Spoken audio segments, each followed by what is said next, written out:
এই ভিডিওতে আমরা আরও দুইটা ছোট ছোট কনসেপ্ট সম্পর্কে জানব। সো আমরা যে আইসিগুলো প্রডিউস করলাম সেগুলোর পারফরমেন্স জানলাম, সেগুলোর মেকিং কস্ট জানলাম, সেইগুলো কতটুকু পাওয়ার কনজিউম করে সেটাও তো জানা দরকার। সো এই ভিডিওতে আমরা সেই পাওয়ার কনজিউমশন কতটুকু হবে সেটা জানতে পারবো। সো যদি একটা সিপিইউ থাকে, তার যদি একটা আইসি এরকম থাকে, তো সেটার একটা ক্যাপাসিটিভ লোড থাকে, সেটার একটা ভোল্টেজ থাকে, সেটার একটা ফ্রিকোয়েন্সি থাকে।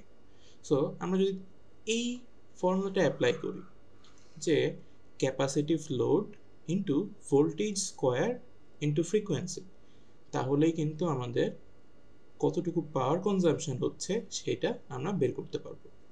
তাহলে একটা এক্সাম্পল দিয়ে দেখি যে এই ধরনের কি কোয়েশ্চেন আমাদের আসতে পারে। সো প্রথমে হচ্ছে আমাদের কি বললো যে suppose a new CPU has 85% of capacitive load of old CPU. So আমাদের নিউ একটা সিপিইউ আছে আর একটা ওল্ড সিপিইউ আছে। সো ওল্ড সিপিইউতে তো আপনার ক্যাপাসিটিভ লোড ধরলাম সিএল, যেটা ছিল সেটাই, ভোল্টেজ যেটা ছিল সেটাই থাকবে, আর ফ্রিকোয়েন্সি আগেরটাই থাকবে। এইবার দেখেন নিউ এর ক্ষেত্রে কি বললো, নিউ এর ক্ষেত্রে ক্যাপাসিটিভ লোডটা হচ্ছে ওল্ড সিপিইউ এর 85%। তার মানে ক্যাপাসিটিভ লোড হচ্ছে আগের যে সিপিইউটা ছিল, তার মানে কি সিএল, যে সিএল এর 85%। তারপর 15% voltage and 15% frequency reduction. Reduction মানে কি 100% থেকে 15% কমে যাচ্ছে, তার মানে কি 85% থাকছে। তার মানে আগে যদি ভোল্টেজটা ভি হতো, তাহলে কি নিউ সিপিইউ এর জন্য ভি ইন্টু 85%, আবার এফ এর জন্য কি সেম, এফ ইন্টু 85%। এখন আমাদের বলতে হবে যে কোনটা ফাস্টার বা কোনটা পাওয়ার বেশি কনজিউম করছে। সো সেই জন্য আমরা কি করতে পারি যে power of new by power of old, দুটো জাস্ট ক্যালকুলেট করবো আমরা। So power of new, so new এর জন্য দেখেন ক্যাপাসিটিভ লোড যেটা ছিল, ক্যাপাসিটিভ লোড কি হবে, আগের যেই সিএল, বা আমরা এখানে সিএল ওল্ড ইউজ করি, সব জায়গায় ওল্ড, সো আমাদের বুঝতে যেহেতু সুবিধা হবে। সো আমাদের ওল্ড যেই সিপিইউ সেটার যে ক্যাপাসিটিভ লোড সেইটার 85% ইন্টু ভোল্টেজ। তাহলে ভোল্টেজ কত হলো, ভোল্টেজ হচ্ছে আগের যেই ওল্ড ভোল্টেজ ছিল সেইটার 85%। আর যেহেতু এখানে একটা স্কোয়ার বলা আছে, সো আমরা স্কোয়ার দিয়ে দিলাম।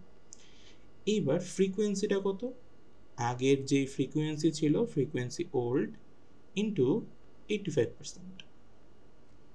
আর ওল্ডের জন্য তো সব ওল্ড ভ্যালু ইউজ করব, তাহলে CL into V square into F.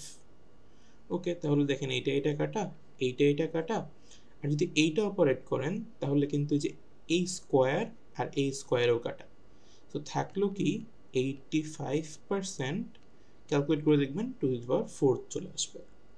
So এইটাই কিন্তু আপনার যতটুকু অ্যান্সার আসবে ততটুকুই হচ্ছে proportion of power increase or decrease. So increase হচ্ছে না ডিক্রিজ হচ্ছে সেটা তো দেখলেই বুঝতে পারবেন, ওয়ানের থেকে বেশি হলে কি হবে, ইনক্রিজ হবে, ওয়ান থেকে কম হলে ডিক্রিজ হবে। সো এইটা হচ্ছে পাওয়ার কনজামশনের রুল। এবার আরেকটা কনসেপ্টে যাই, সেটা হচ্ছে স্পেক রেশিও।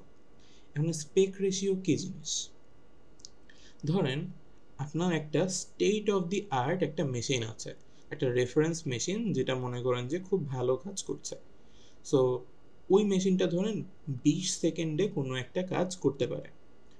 এখন আপনি নতুন একটা মেশিন বানালেন, সেই মেশিনটা 18 সেকেন্ডে কোনো একটা কাজ করে ফেলতে পারে। সো এই স্পেক রেশিও হচ্ছে এটা বেঞ্চমার্ক, যেটা এগেইন একটা প্রপোর্শন ডিটারমাইন করে।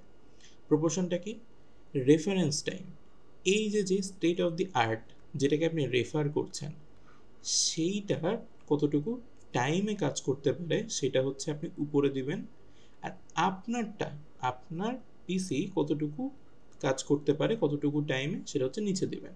সো রেফারেন্স টাইম বা এক্সিকিউশন টাইম, এখানে দেখেন একটা টেবিল আকারে দেওয়া আছে। যে ধরেন হচ্ছে আমি বললাম এই GNU C কম্পাইলার, এইটা রেফারেন্স টাইম মানে হচ্ছে স্টেট অফ দি আর্ট যেই কম্পিউটারটা আছে সেইখানে কাজ করে এত সেকেন্ডে, আর আপনার বানানো কম্পিউটারে কাজ করে এত সেকেন্ডে। তাহলে জাস্ট দুইটাকে ডিভাইড করে দিবেন, রেফারেন্স টাইম 3976 বাই 863, তাহলে আসবে কত? এই 4.61।